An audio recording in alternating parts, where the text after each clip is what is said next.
18 de julio de 1943, campamento Crossville, Tennessee.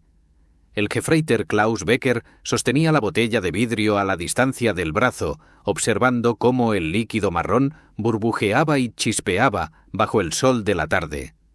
Tras 18 meses en el norte de África sobreviviendo con galletas duras y un café de imitación hecho de bellotas, esta bebida carbonatada y dulce llamada Coca-Cola era algo imposible. El guardia del campamento la había comprado por 5 centavos en la cantina, el mismo precio que pagaban los niños estadounidenses con su mesada semanal. Becker dio su primer sorbo y sintió la punzante carbonatación, la dulzura abrumadora, la temperatura fría mantenida por refrigeración eléctrica. Nunca había probado nada igual. La mayoría de los alemanes tampoco. La Coca-Cola no existía en el Reich. Este lujo de 5 centavos contenía más azúcar que la ración mensual de su familia en Hamburgo. Lo que Becker aún no entendía era que esa botella representaba algo mucho más devastador para la ideología nazi que cualquier derrota militar. En los 500 campamentos estadounidenses que albergaban a 371.683 prisioneros alemanes para 1945, Alimentos Simples desmantelarían sistemáticamente todo lo que la propaganda nazi había enseñado sobre la debilidad y el colapso de Estados Unidos: helado servido en los comedores, barras de chocolate vendidas en las tiendas del campamento, azucareras en las mesas para uso ilimitado, dulces tan abundantes que los guardias los regalaban a los niños. No eran golosinas especiales ni exhibiciones de propaganda. Eran elementos rutinarios de la vida estadounidense, tan comunes que su ausencia habría sido notable. Para los soldados alemanes que habían visto colapsar el suministro de alimentos de su nación bajo la guerra total, esta abundancia despreocupada contradecía 3 años de adoctrinamiento sobre la debilidad industrial de Estados Unidos y su derrota inminente. La matemática de la transformación psicológica no se escribía en conferencias de reeducación, sino en el contenido de azúcar y los niveles de carbonatación. Lo que comenzó como un simple asombro por los dulces estadounidenses evolucionaría hacia un colapso ideológico total. Los prisioneros alemanes que llegaron creyendo en la superioridad del nacionalsocialismo se irían como testigos de la abundancia democrática. Su transformación no vendría por coerción ni propaganda, sino por el peso acumulado de la evidencia entregada en botellas de Coca-Cola y tazas de helado. Esta es la historia de cómo la comida estadounidense ganó una guerra que los ejércitos solos no pudieron terminar. La rendición final del Cuerpo de África en Túnez en mayo de 1943 llevó a aproximadamente 250.000 soldados del Eje a la cautividad aliada. No eran reclutas novatos, sino veteranos endurecidos que habían luchado a lo largo de 2.000 millas de desierto bajo el mando de Rommel. Esperaban un trato duro basado en la propaganda nazi que había pasado 3 años describiendo la brutalidad estadounidense hacia los prisioneros. En cambio, a las pocas horas de rendirse, se encontraron con las raciones K estadounidenses. El Unteroffizier Werner Schmidt, capturado con la 15ª División Panzer el 12 de mayo, escribió más tarde a su familia describiendo el momento. El soldado estadounidense que aceptó mi rendición me entregó una pequeña caja de cartón. Dentro había más comida de la que había visto en 3 meses.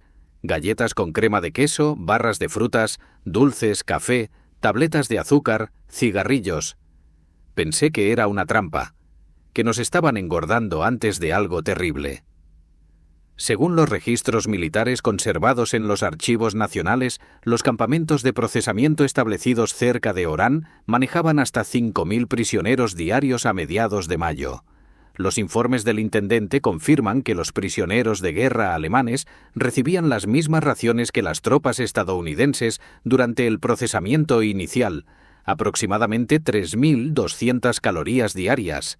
Para ponerlo en contexto, las raciones militares alemanas en el norte de África habían caído a 1.800 calorías a principios de 1943 y a menudo eran aún menores durante las escaseces de suministros. La alimentación sistemática comenzó de inmediato. Los registros de las carpas de comedor en la instalación de procesamiento de Orán muestran que el desayuno del 15 de mayo de 1943 incluía panqueques con jarabe, huevos revueltos hechos de polvo, tostadas con mantequilla y mermelada, café con azúcar verdadera y leche, y naranjas frescas obtenidas de los mercados argelinos.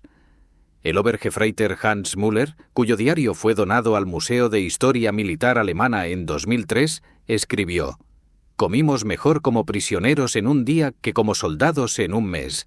Los estadounidenses preparaban esta comida sin ceremonias, como si alimentar a miles de soldados enemigos fuera algo de todos los días. La confusión era intencional, aunque no como propaganda. La doctrina militar estadounidense, influenciada por los requisitos de la Convención de Ginebra y la experiencia práctica de la Primera Guerra Mundial, sostenía que los prisioneros bien alimentados causaban menos problemas disciplinarios y proporcionaban mejor información durante los interrogatorios. Pero el impacto psicológico superó estas consideraciones prácticas. En las instalaciones portuarias, los prisioneros alemanes que esperaban los barcos de transporte observaban una logística estadounidense que parecía imposible. Según los registros navales, el puerto de Orán manejaba un promedio de 47 movimientos de barcos diarios durante junio de 1943. Los barcos Liberty, esos buques de carga producidos en masa a un ritmo cercano a 1 por día en su punto máximo, llegaban llenos de suministros y partían llenos de prisioneros. La comida no disminuyó durante el cruce del Atlántico de 2 semanas. Si acaso, mejoró. Los barcos Liberty, que transportaban prisioneros de guerra a América en el verano de 1943, ofrecían una educación intensiva sobre la capacidad estadounidense. Estos buques, producidos tan rápidamente que la inteligencia alemana inicialmente descartó los informes de producción como propaganda, transportaban hasta 2.500 prisioneros cada uno. Los registros navales muestran que el SS General M.B. Stewart, el SS General W. Amishman y el SS General R.E. Callan estaban entre las docenas de barcos asignados al transporte de prisioneros. Los cuadernos de bitácora conservados en el Museo Marítimo Nacional documentan raciones diarias para los prisioneros que igualaban las provisiones de la tripulación. El menú del SS General Stewart para el 3 de julio de 1943 incluía un desayuno de avena, huevos, tocino, pan, mantequilla, café con azúcar y leche. El almuerzo consistía en estofado de carne, papas, vegetales, pan y pudín. La cena ofrecía pollo frito, arroz, salsa, judías verdes, pan de maíz y cóctel de frutas. Pero nada preparó a los prisioneros alemanes para el 4 de julio de 1943. Según el cuaderno de bitácora del barco, la tripulación de la cocina usó la máquina eléctrica para hacer helados del buque para producir 10 galones de helado de vainilla para celebrar el Día de la Independencia. Cada prisionero recibió una porción. Para hombres que no habían visto helado desde antes de la guerra, muchos durante toda su vida, este postre congelado en medio del océano Atlántico desafiaba toda comprensión. El Feldwebel Kurt Schneider, cuyo libro de memorias Prisionero en América fue publicado en Stuttgart en 1978, describió el momento. Un marinero estadounidense me dio un tazón con algo blanco y frío. No sabía qué era. Cuando lo probé pensé que tal vez había muerto en el desierto y esto era el cielo. Dulce, frío, cremoso. Uno de los guardias explicó que era helado, hecho fresco en el barco con máquinas eléctricas y refrigeración. En un barco, en medio del océano. Para prisioneros. Los sistemas de refrigeración en sí mismos asombraron a los prisioneros con inclinaciones técnicas. El ingeniero jefe del SS General Stewart, entrevistado en 1987 para un proyecto de historia marítima, recordó a los prisioneros alemanes observando las instalaciones de almacenamiento en frío del barco. No podían creer que tuviéramos refrigeración mecánica como equipo estándar. Hicieron preguntas detalladas sobre los compresores, el aislamiento, los requisitos de energía. Un ingeniero alemán calculó que la electricidad que usábamos solo para refrigeración superaba lo que su fábrica entera usaba para todos los propósitos.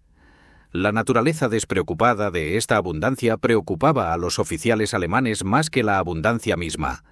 Según informes desclasificados de inteligencia del ejército de interrogatorios a prisioneros, varios oficiales alemanes comentaron que los estadounidenses trataban este lujo como algo rutinario. No había ceremonias especiales ni exhibiciones de propaganda. El helado del 4 de julio era simplemente lo que hacían los estadounidenses, incluso para sus enemigos. El compromiso del ejército de proporcionar Coca-Cola de 5 centavos a los soldados en todo el mundo demostraba prioridades que los soldados alemanes no podían comprender. Según los registros de guerra de la compañía Coca-Cola, el ejército contrató 64 plantas embotelladoras en el extranjero para garantizar que las tropas estadounidenses pudieran comprar Coca-Cola por un níquel donde quiera que sirvieran. Esto incluía zonas de combate en Europa y el Pacífico. Los prisioneros alemanes que trabajaban en las plantas embotelladoras presenciaron una producción que superaba su experiencia previa. En la planta embotelladora de Coca-Cola en Waco, Texas, donde trabajaron prisioneros del campamento McCloskey desde agosto de 1943 hasta 1945, la planta producía 15.000 botellas diarias con solo 43 trabajadores. La automatización manejaba la mayoría de los procesos: lavado de botellas, llenado, tapado, etiquetado y empaquetado. Los trabajadores supervisaban maquinaria en lugar de realizar trabajo manual. Pero la Coca-Cola era solo un elemento de la abundancia alimentaria estadounidense que destrozaba la ideología nazi. El helado resultó aún más devastador. El helado en los campamentos de prisioneros estadounidenses parecía una burla deliberada para los alemanes que no lo habían visto desde la infancia. Sin embargo, los registros del ejército confirman un servicio regular de helado en los campamentos con refrigeración adecuada. No era caridad ni propaganda. El ejército estadounidense consideraba el helado esencial para la moral. ¿Tan esencial? Lo suficientemente esencial como para que la Marina construyera fábricas de helado en barcazas de concreto para la flota del Pacífico. Según los registros del Batallón de Construcción Naval, fábricas flotantes de helado capaces de producir 500 galones por turno seguían a la flota del Pacífico, asegurando que los marineros pudieran comprar helado incluso durante operaciones de combate. Esta priorización de postres congelados durante una guerra total revelaba una capacidad estadounidense que superaba la comprensión alemana. En el campamento Hearn, Texas, los registros del intendente documentan entregas de helado de la compañía Borden a partir de junio de 1943. Las entregas de verano promediaban 75 galones semanales para una población de 4.200 prisioneros. Los prisioneros podían comprar tazas de helado por 10 centavos o barras de helado por el mismo precio. Las variedades disponibles, vainilla, chocolate, fresa, nuez de mantequilla, superaban lo que las heladerías alemanas ofrecían antes de la guerra. El Obergefreiter Wilhelm Schmidt, cuyo diario fue publicado en Alemania en 1989, registró su primer encuentro con el helado estadounidense. 23 de julio de 1943. La cantina vende algo llamado helado. Compré una taza con mi salario de trabajo.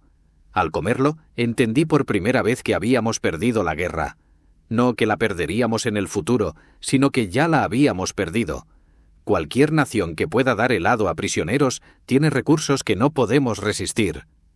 La tecnología necesaria para la producción y distribución de helado demostraba la sofisticación industrial estadounidense. La refrigeración eléctrica, estándar en las instalaciones estadounidenses, pero rara en Alemania incluso antes de la guerra, mantenía temperaturas estables durante la producción y el almacenamiento. Camiones aislados entregaban helado en el calor del verano de Texas sin que se derritiera significativamente. Las panaderías de los campamentos usaban helado en postres que parecían absurdamente extravagantes.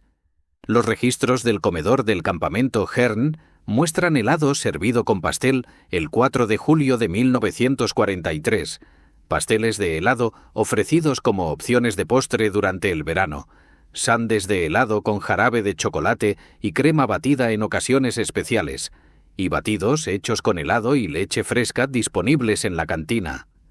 La frecuencia sorprendía a los prisioneros. El helado no era un lujo raro ni exclusivo para ocasiones especiales. Aparecía semanalmente, a veces diariamente durante los meses de verano.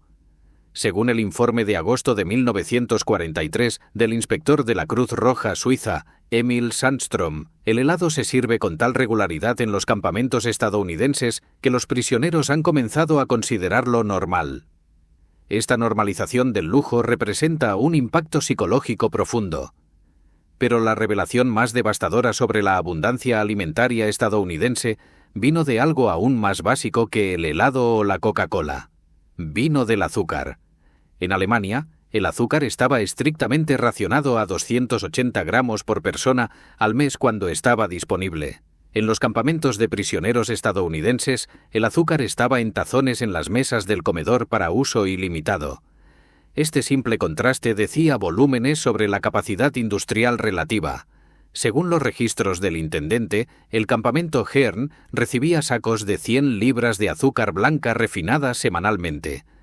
El campamento usaba azúcar generosamente en café, té, productos horneados, postres y cualquier cosa que pudiera endulzarse, sin racionamiento, sin medidas cuidadosas, sin restricciones. El Feldwebel Ernst Wagner, que había trabajado en una planta de procesamiento de alimentos en Alemania antes de la guerra, presenció el uso de azúcar estadounidense con horror profesional. En sus memorias, publicadas en 1981, escribió: «Vi cómo la cocina del campamento preparaba el desayuno.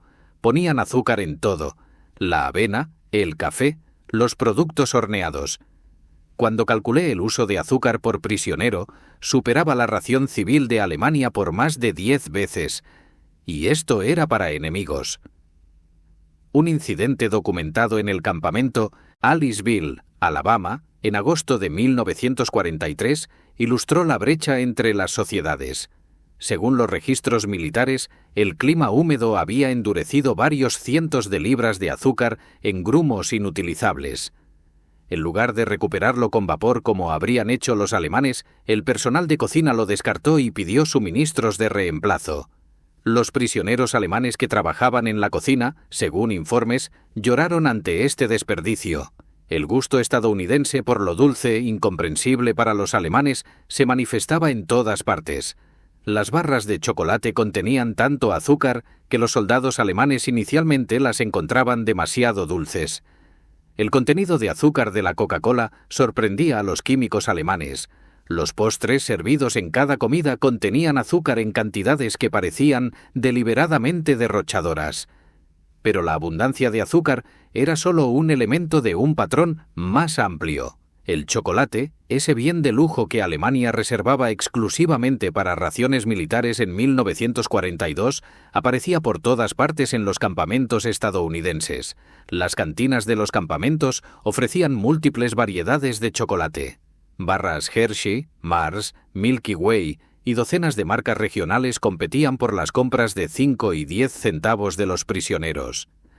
Según los registros de adquisiciones del ejército, los militares compraron 380 millones de libras de productos de chocolate durante los años de guerra. Esto no incluía la producción civil, que continuó a niveles reducidos pero sustanciales durante toda la guerra. Los paquetes de la Cruz Roja distribuidos mensualmente a los prisioneros incluían chocolate entre otros lujos. Los paquetes estándar de la Cruz Roja americana, documentados en los archivos de la organización, contenían una barra de chocolate, paquetes de café instantáneo, queso procesado, galletas, carne enlatada, cigarrillos y jabón.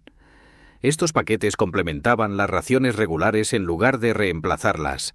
La disponibilidad casual del chocolate revelaba una capacidad económica que superaba los logros alemanes incluso en tiempos de prosperidad en paz.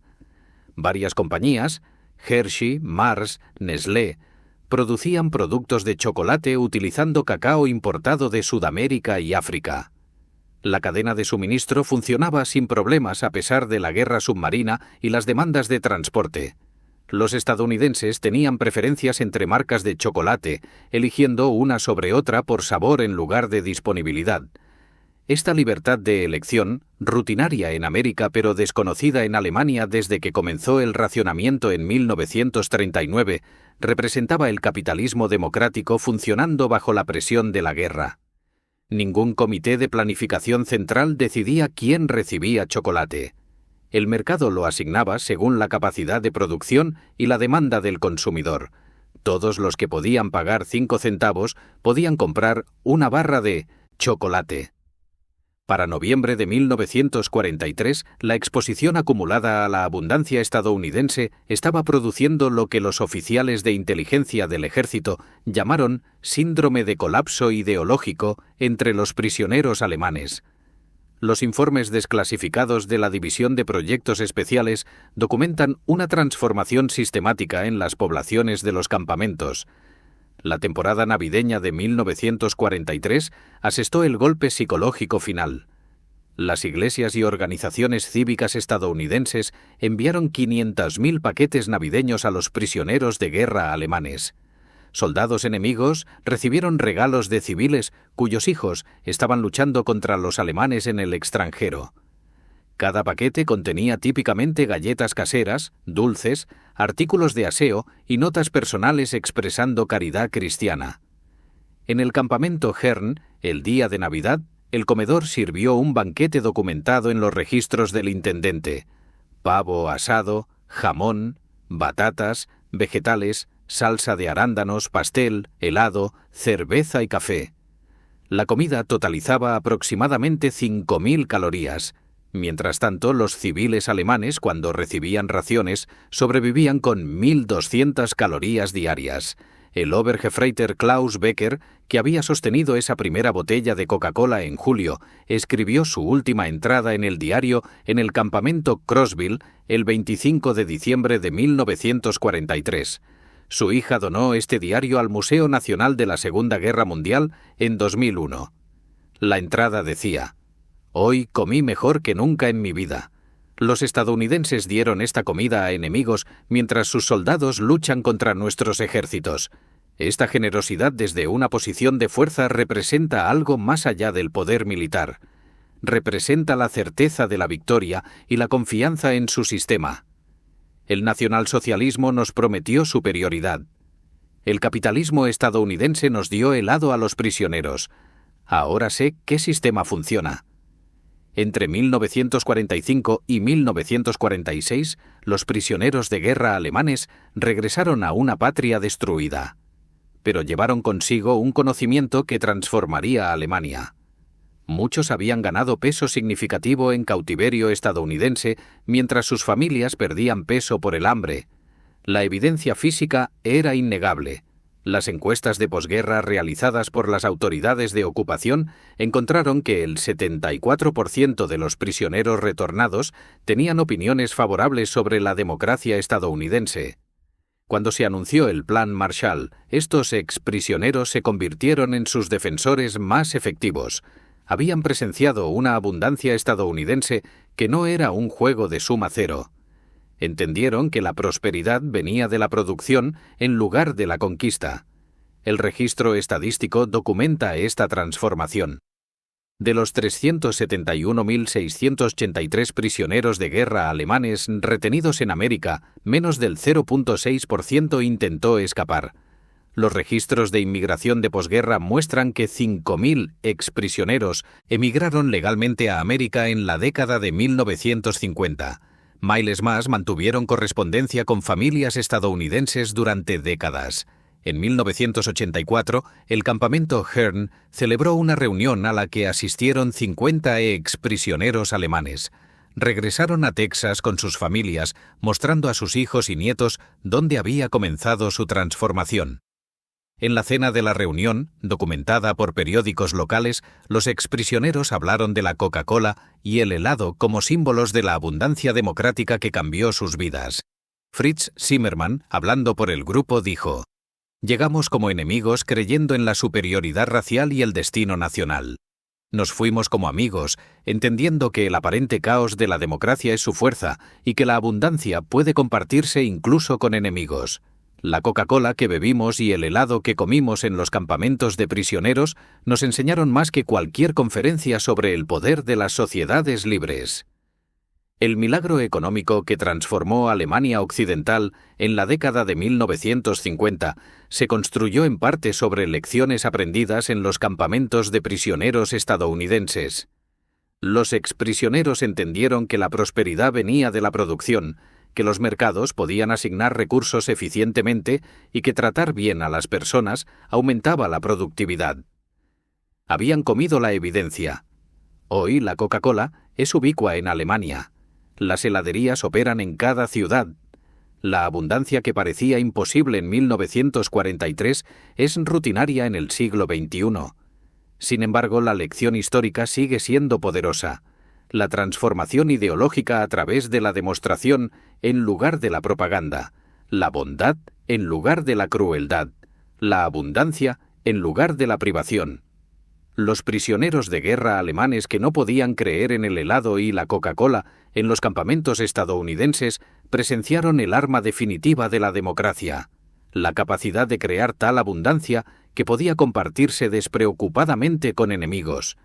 Su historia demuestra que, a veces, las mayores victorias se ganan no a través de la destrucción, sino de la demostración, no a través de tomar, sino de dar, no a través del odio, sino del simple acto de servir helado a enemigos en un caluroso día de verano.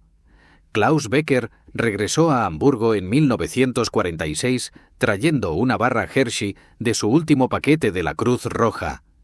Se la dio a su hija de 8 años que nunca había probado chocolate.